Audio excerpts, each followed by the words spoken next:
Okay, so what's so special about this Contessa? It's a very, very practical boat for the Solent. We have a lot of fun in it, both racing it and cruising it. It's manoeuvrable. It's small. It's easy to get into and out of marinas. And critically, if you've got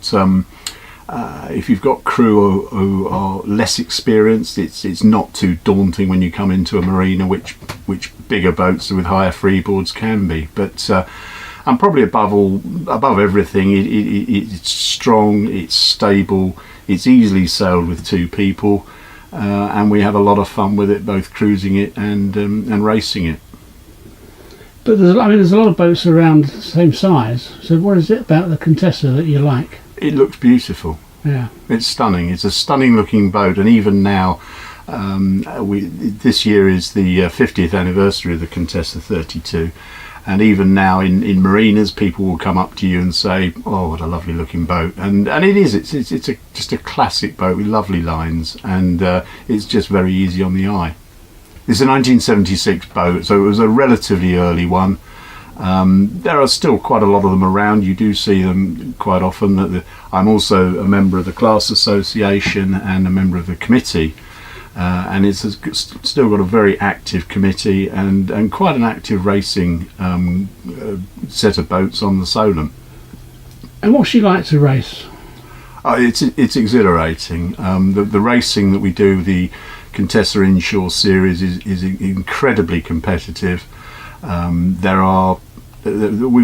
had the nationals recently in October, beginning of October, and we had 20 boats on the start line, which was very exciting. And the racing is very competitive, very exciting. But we will normally race with 5 or 6 people, which is in my view, the sort of the optimum number. But equally, there are lots of boats that are raced with just two-handed, and they have their own, effectively their own mini race against one another, and they race them extremely well. And it can be done. It's harder work, obviously, but the crews that choose to do that have a lot of fun in doing so. And it's a very easy boat to sail and race short-handed. And what's she like when you're cruising? When you're going away, is she comfortable enough? She's very, very comfortable. We don't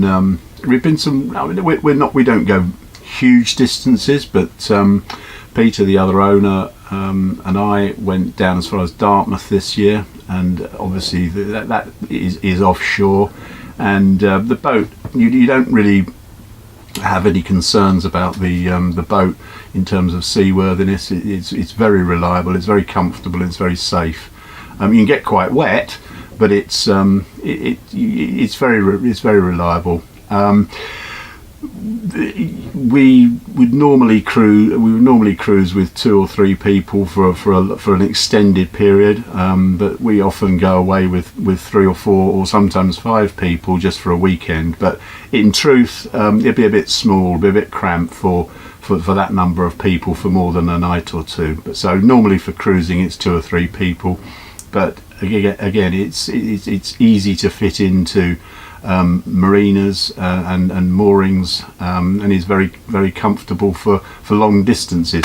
The shape of the hull and the keel mean that it doesn't slam at all, ever, and that makes for long distance passage making across invariably sort of rough seas can be much more comfortable than more modern boats with an attached keel and a flattish bottom, which make an awful lot of noise and make long distance cruising really quite uncomfortable. So it's an absolute joy. And how long have you had her? I've had her 12 years this year. Originally started off with a syndicate of 4 of us.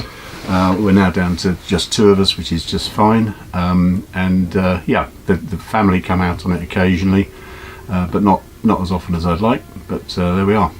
And was it a Contessa you were looking for?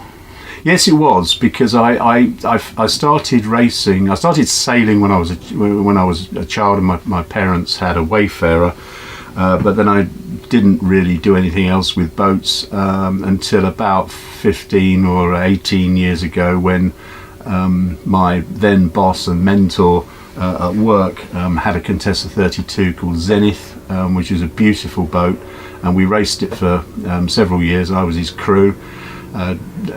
This chap decided he wanted to stop racing his boat, so the other now owner and I thought that we might as well get involved and buy our own one. So that's how it happened, because it was exciting racing.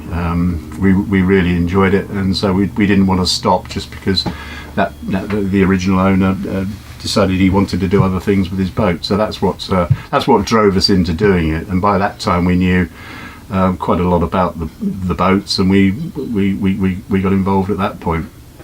Have you made any modifications, or have you done any over the years? The only thing that we've done, well, there were two things which we did which improved the appearance of the boat.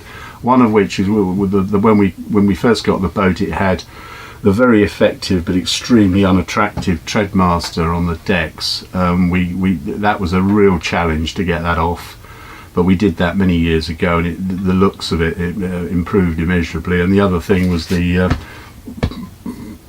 upholstery was very old. It looked vaguely reminiscent of a 1980s Indian restaurant, burgundy flock material, and really wasn't very attractive. But a local, an excellent local person, a lady, made up these new cushions and things which look fantastic. So we did that a few years ago. Other than that, there are no real modifications as such. We keep the boat well maintained because she is well used. We use her a lot during the course of a year. So we have a rigorous approach to maintenance. So other than that, no modifications. Yeah. And there's nothing you'd change? No, there isn't anything I'd change. I mean, the only drawback with the Contessa really is its complete inability to go in reverse. It's extremely challenging to go backwards in a straight line, or indeed in any line that you want. But you work round it, and once you've had it a few years and you and your crew know what might happen, it's not actually too much of a drama. But you do have a nagging sense of envy when you see somebody reversing a long way down a marina pontoon or a marina fairway and then into their berth. But other than that, and there's nothing I or anybody else can do about that. We put a feathering prop on a few years ago in the belief that might actually help, but it didn't, frankly. So that's really the only thing that we've changed, is the feathering prop. But other than that, it's just been consistent maintenance and repairing things when they wear out.